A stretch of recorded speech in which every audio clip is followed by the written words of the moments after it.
kapangyarihan ko na isipan. Ang dampi ng hangin ay parang nyebeng dumadaloy sa taas ng Himalayas, at sa talon ng awani ito bumabagsak.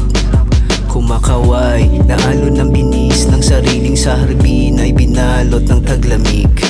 Siya ang dandilayan tuwing sasapit ang umaga. Ako ang siryo sa gabi lang makikita.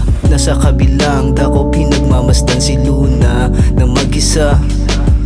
Nagpaalam na si Maria, ang pulang kabayo. Sa ubos ng nakaraan ako dinala, kaya nilimbag ang oras na tira sa pag-ibig ko at pakikidigma.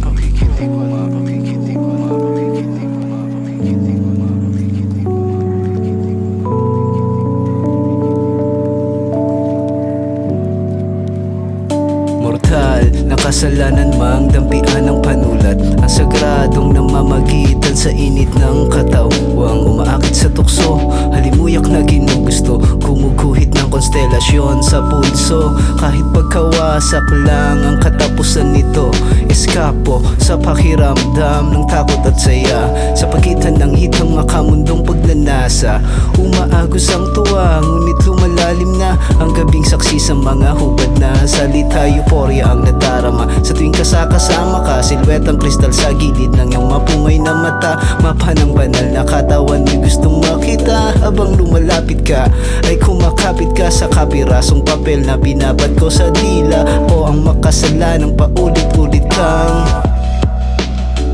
titikman.